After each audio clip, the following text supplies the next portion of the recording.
Hello boys and girls, welcome back to another video. आज के studio में वो दोबारा से देखने वाले द कोहिस्तानी की वीडियो, जिस वीडियो का नाम है जिस वीडियो का नाम है first Quran of the world, the Kohistani. तो देखते हैं वीडियो रिएक्शन। तो वीडियो पसंद लाइक कर देना, सब कर देना, शेयर कर देना, इंस्टाग्राम पे जरूर फॉलो कर लेना। और सबसे पहले तो ईद पे वीडियो आ रही है, तो सभी लोगों को ईद मुबारक। तो चलते हैं वीडियो की तरफ।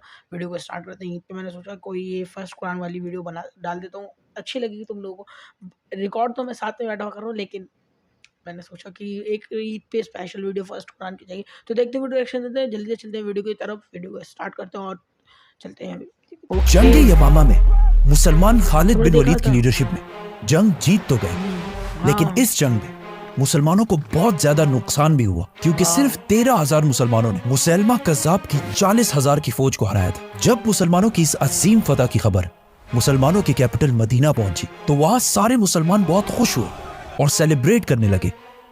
लेकिन हजरत उमर रज़ियल्लाहु अन्हु ने देखा कि इस जंग में बहुत सारे सहाबा ऐसे शहीद हुए जो हाफिज कुरान थे, ऑलमोस्ट 700 सहाबा। तो उन्होंने सोचा कि अगर इसी तरह हाफिज कुरान दुनिया से जाते रहे या शहीद होते रहे, तो ऐसा ना हो कि एक दिन मुसलमान कुरान के सीक्वेंस के बारे में इख्तिलाफ में पढ़कर डिवाइड हो जाए और यहूदियों और क्रिश्चियंस की तरह बहुत सारे फिरकों में बट जाए। यहूदियों का मानना है कि उनकी किताब तौरात, वो पूरी किताब अल्लाह ने 40 रातों में नाजिल फरमाई, लेकिन कुरान तौरात की तरह एक रात में नहीं, बल्कि 23 साल तक थोड़े थोड़े हिस्सों में नाजिल होता रहा। रसूलुल्लाह सल्लल्लाहु अलैहि वसल्लम को यहूदियों और क्रिश्चियंस की आसमानी किताबों तौरात और इंजील के चेंज होने का अच्छी तरह पता था, तो उन्होंने शुरू से ही कुरान की हिफाजत के लिए एक स्ट्रिक्ट सिस्टम बनाया। कुरान का सबसे पहले नाजिल होने वाला लफ्ज इक़रा था, मतलब रीड। लेकिन आज से 1400 साल पहले मक्का में ऐसे लोग बहुत कम थे जो कुरान को लिख और पढ़ सके। लेकिन पहले दिनों से ही इस्लाम कबूल करने वालों में कुछ लोग ऐसे थे जिन्हें पढ़ना लिखना आता था। तो रसूलुल्लाह सल्लल्लाहु अलैहि वसल्लम ने उनमें से कुछ ट्रस्टेड सहाबा को कुरान लिखने के लिए सेलेक्ट किया। जब भी आप सल्लल्लाहु अलैहि वसल्लम पर कुरान की कोई आयत नाजिल होती, तो वो सबसे पहले उन स्क्राइब्स, मतलब पढ़े लिखे मुसलमानों को बुलाते और उनके सामने कुरान की आयत पढ़कर सुनाते, और उन्हें ये भी बताते कि किस आयत को कौन सी सूरत में लिखना है और किस आयत के बाद लिखना है, जिसे ये सारे स्क्राइब्स बहुत केयरफुली लिख देते।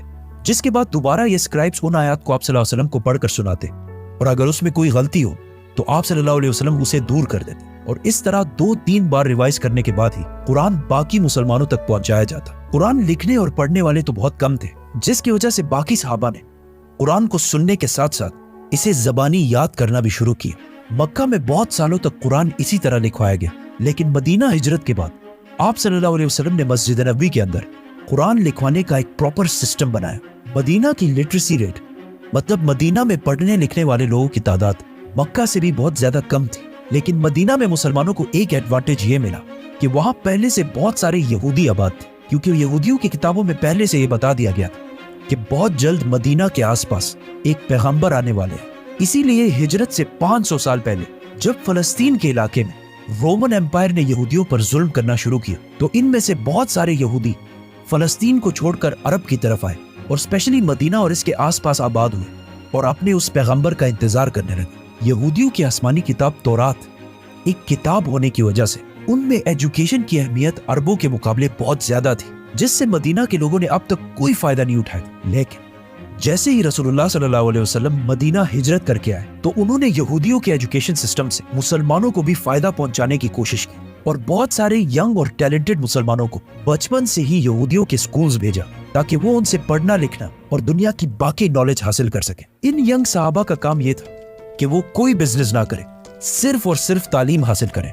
ये ऐसा है कि आज जिस तरह स्टूडेंट्स को पढ़ने के लिए स्कॉलरशिप्स दी जाती हैं, जो आज बिल्कुल एक नॉर्मल सी बात है, लेकिन उस जमाने में ये बहुत नई बात थी। आप सल्लल्लाहु अलैहि वसल्लम ने जिन यंग मुसलमानों को इन स्कॉलरशिप्स के लिए सेलेक्ट किया, उनमें से एक का नाम ज़ैद बिन साबित रज़ियल्लाहु अन्हु था, जिन्होंने यहूदियों से न सिर्फ अरबी बल्कि यहूदियों की जबान हिब्रू, ईरान की जबान फारसी और इवन ग्रीक जबान भी सीखी।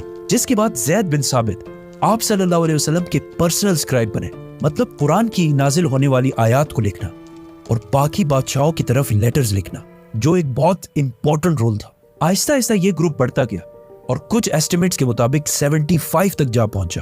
तो आप सल्लल्लाहु अलैहि वसल्लम ने मस्जिद नबवी के अंदर ही एक पोर्शन इन्हीं यंग एजुकेटेड सहाबा के लिए बनाया, जहां ये सहाबा आप सल्लल्लाहु अलैहि वसल्लम से कुरान सीखते, उसे प्रॉपर्ली लिखते और फिर बाकी मुसलमानों तक पहुंच जाते। हिजरत के सिर्फ 2 साल बाद जंग बदर में मुसलमानों ने पहली बड़ी फतह हासिल की, जिसमें मुसलमानों के हाथ बहुत सारे कैदी भी आए, जिनमें से बहुत सारे कैदियों को तो फिदिया लेकर रिहा कर दिया गया, लेकिन कुछ कैदी ऐसे थे जो अपनी रिहाई के लिए फिदिया नहीं दे सके। तो उन्हें आप सल्लल्लाहु अलैहि वसल्लम ने ये ऑप्शन दिया कि अगर वो 10 मुसलमानों को पढ़ना लिखना सिखा दे तो मुसलमान उन्हें रिहा कर देंगे। इस तरह मदीना में यहूदियों के अलावा मुसलमानों ने भी अपने स्कूल्स बनाना शुरू कर दिए और आहिस्ता आहिस्ता मदीना की लिटरेसी रेट बाकी अरब के मुकाबले में बढ़ने लगी। इन स्टूडेंट्स का काम सिर्फ कुरान लिखना नहीं था, बल्कि मदीना की रियासत के बाकी डॉक्यूमेंट्स और रजिस्ट्रेशंस भी यही संभालते थे। जैसे कि आप सल्लल्लाहु अलैहि वसल्लम के हुक्म पर मदीना की पॉपुलेशन को काउंट भी इन्हीं साहबा ने किया था, और यहूदियों की ताकत को टैकल करने के लिए आप सल्लल्लाहु अलैहि वसल्लम ने मदीना में एक बाजार बनाया था, जिसकी सारी डॉक्यूमेंटेशन यही एजुकेटेड स्टूडेंट्स करते थे। आप सल्लल्लाहु अलैहि वसल्लम की जिंदगी में तो ये सारा सिस्टम ऐसे ही चलता रहा, मतलब कुरान को केयरफुली लिखा जाता, उसे पढ़ा जाता और बहुत सारे सहाबा उसे जबानी याद कर लेते। लेकिन कुरान आप सल्लल्लाहु अलैहि वसल्लम की जिंदगी के आखिरी साल तक नाजिल होता रहा, जिसकी वजह से कुरान एक कंप्लीट बुक की शक्ल में लिखना इम्पॉसिबल था। और रसूलुल्लाह सल्लल्लाहु अलैहि वसल्लम के वफात के कुछ ही अरसे बाद जंगी यमामा में 700 हाफिज कुरान शहीद हुए। तो हजरत उमर रज़ियल्लाहु ताला अन्हु ने सोचा कि अगर इसी तरह सहाबा शहीद होते गए और आने वाले मुसलमानों के लिए कुरान एक कंप्लीट बुक की शक्ल में ना हो, तो कहीं ऐसा ना हो कि मुसलमान एक दिन कुरान के सीक्वेंस के बारे में इख्तिलाफ में पढ़कर डिवाइड ना हो जाए। तो वो सीधा खलीफा अबू बकर रज़ियल्लाहु ताला अन्हु के पास गए और उन्हें समझाने की कोशिश की कि हमें एटलीस्ट एक कुरान ऐसा कंप्लीट लिख लेना चाहिए जिसका सीक्वेंस उसी तरह हो जिस तरह रसूलुल्लाह सल्लल्लाहु अलैहि वसल्लम ने बताया था, और उस पर किसी को कोई शक ना हो। पहले तो अबू बकर रज़ियल्लाहु ताला अन्हु ने ऐसा करने से बिल्कुल इनकार कर दिया और कहा कि मैं ऐसा काम क्यों करूं जो रसूलुल्लाह सल्लल्लाहु अलैहि वसल्लम ने ना किया हो। लेकिन हजरत उमर रज़ियल्लाहु ताला अन्हु ने उन्हें कन्विंस करने की बहुत कोशिश की और उन्हें यहूदियों और क्रिश्चियंस की किताबों तौरात और इंजील की मिसाल भी दी, क्योंकि मूसा अलैहिस्सलाम पर तौरात नाजिल होने के बाद पहले तो बहुत 100 साल तक तौरात अपने बिल्कुल सही फॉर्म में मौजूद थी, लेकिन मूसा अलैहिस्सलाम की वफात के 800 साल बाद और आज से 2600 साल पहले जब बनी इसराइल फलस्तीन के इलाके में आबाद थे, तो उन पर साथ ही एक नए किंगडम बेबीलोनियन किंगडम ने हमला कर दिया और पूरे फलस्तीन को और स्पेशली जेरूसलम को तबाह बर्बाद कर दिया, जिसके बाद बनी इसराइल की ताकत बिल्कुल टूट गई। बेबीलोनियन किंगडम के बादशाह बख्ते नसर नेबुकदनेस्सर को यहूदियों से इतनी नफरत थी कि उन्होंने यहूदियों के सारे टेम्पल्स जला दिए और उसी के साथ सारे तौरात भी जला दिए। मतलब एक टाइम दुनिया में ऐसा भी आया कि दुनिया में एक तौरात भी मौजूद नहीं थी, जिसके बाद यहूदियों ने तौरात जीरो से दोबारा लिखी और उसी तौरात को बिल्कुल सही करार दिया। और इस तरह क्रिश्चियनिटी में भी बाइबल के बहुत सारे वर्जन्स हैं, जिनमें से चर्च ने खुद ही कुछ को सही और बाकियों को गलत करार दिया। जैसे ही हजरत उमर ने अबू बकर रज़ियल्लाहु ताला अन्हु के सामने ये सारी बातें रखी, तो हजरत अबू बकर भी कन्विंस हो गए और फौरन कुरान को एक किताब की शक्ल में लिखवाने का हुक्म दिया। और इस काम के लिए उन्होंने उसी सहाबी ज़ैद बिन साबित रज़ियल्लाहु ताला अन्हु को इंचार्ज बनाया, जिन्हें आप सल्लल्लाहु अलैहि वसल्लम ने बचपन से ही खुद ट्रेन किया था। उस वक्त मदीना में एटलीस्ट 25 सहाबी ऐसे थे जिन्हें पूरा कुरान ज़बानी याद था।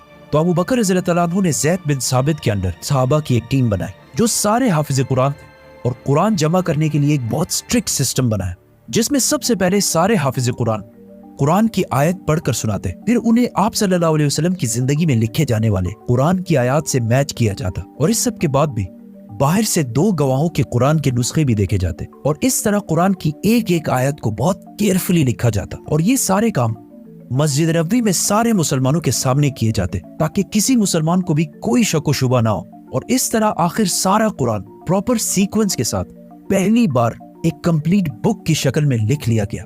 ये कुरान कंप्लीट होने के बाद मदीना के किसी सहाबी को भी इस कुरान पर एतराज नहीं था। अबू बकर, उमर और अली रज़ियल्लाहु ताला अन्हु सारे इस कुरान के सीक्वेंस पर राजी थे। इस कुरान के कंप्लीट होते ही इसे अबू बकर रज़ियल्लाहु ताला अन्हु के हवाले कर दिया गया, जिसके बाद अगर किसी भी मुसलमान को कुरान के बारे में कुछ जानना होता तो वो आकर इसी कुरान से उसे वेरीफाई कर लेता था। पहले खलीफा अबू बकर रज़ियल्लाहु ताला अन्हु की वफात के बाद ये कुरान दूसरे खलीफा हजरत उमर रज़ियल्लाहु ताला अन्हु के कंट्रोल में आया, और हजरत उमर रज़ियल्लाहु ताला अन्हु के बाद ये उनकी बेटी और आप सल्लल्लाहु अलैहि वसल्लम की जोजा हजरत हफ्सा के पास चला गया। कुरान की सारी आयत एक सीक्वेंस में इस कुरान में जमा करने के बाद लोग दूर दूर से अपने कुरान को इस कुरान से वेरीफाई करने के लिए आने लगे, और बहुत सालों तक ये ऐसे ही चलता रहा।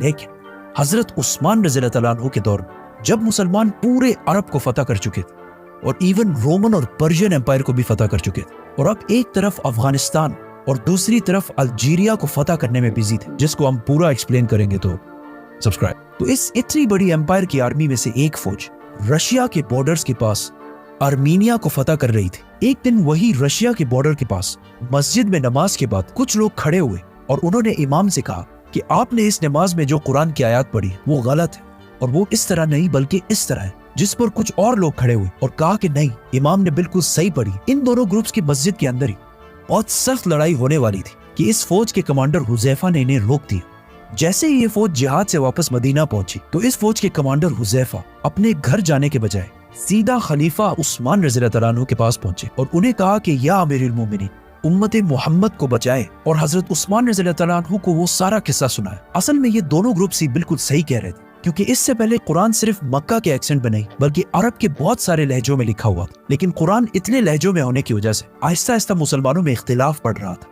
तो हजरत उस्मान रज़ियल्लाहु तआला अन्हु ने फौरन फैसला किया कि कुरान के बाकी सारे एक्सेंट्स को खत्म करके कुरान को एक ही एक्सेंट में लिखा जाए, मक्का के एक्सेंट, जो रसूलुल्लाह सल्लल्लाहु अलैहि वसल्लम का लहजा था, ताकि उम्मत में कोई भी कुरान की वजह से इख्तिलाफ में ना पड़ सके। और इस काम के लिए उन्होंने उसी साहबी ज़ैद बिन साबित रज़ियल्लाहु तआला अन्हु को बुलाया और उनके अंडर दोबारा एक टीम बनाई और एक साहबी को हजरत उमर की बेटी हजरत हफ्सा रज़ियल्लाहु तआला अन्हा की तरफ भेजा कि वो उनसे वो कुरान लेकर आए जो अबू बकर रज़ियल्लाहु तआला अन्हु के दौर में लिखवाया गया था। और इस तरह एक कंप्लीट कुरान मक्का के एक्सेंट में लिखवा लिया गया। ये कुरान कंप्लीट करने के बाद मदीना में और पूरे एम्पायर में ऐलान कर दिया गया कि जिसके पास भी कुरान के नुस्खे मौजूद है वो उन सारों को गवर्नमेंट के पास जमा कराए। और फिर इन सारे कुरानों को जो अरबी के डिफरेंट एक्सेंट्स में लिखे हुए थे और जिसकी वजह से मुसलमानों में इख्तिलाफ बढ़ रहा था, उन सारों को हजरत उस्मान रज़ियल्लाहु तआला अन्हु ने जमा किया और उम्मत के अंदर इस इख्तिलाफ को हमेशा के लिए खत्म करने के लिए उन सारे डिफरेंट एक्सेंट्स वाले कुरानों को आग लगाकर खत्म कर दिया। और इस कुरान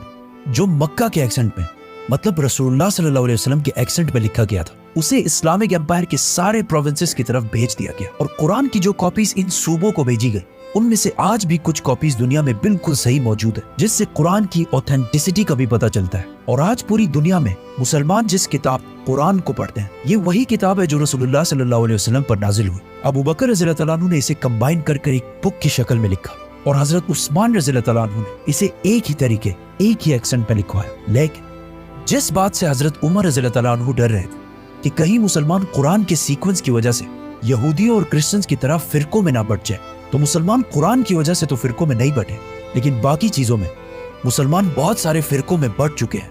लेकिन इतने सारे फिरकों के बाद भी दुनिया के सारे मुसलमान एक चीज पर मुत्तफिक हैं और वो है कुरान।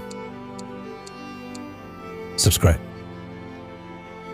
ओके, तो गाइस यही था मेरा इस वीडियो पे रिएक्शन। तुम लोगों को बताओ तुम लोगों को कैसा लगा। मेरे को बहुत ज़्यादा बढ़िया लगी, बहुत ज़्यादा अच्छी लगती है भाई कोहिस्तानी की वीडियो, जो एक तरह से पूरा एक्सप्लेनेशन होता है और पूरा पता चलता है हिस्ट्री के बारे में कि कैसे क्या हुआ।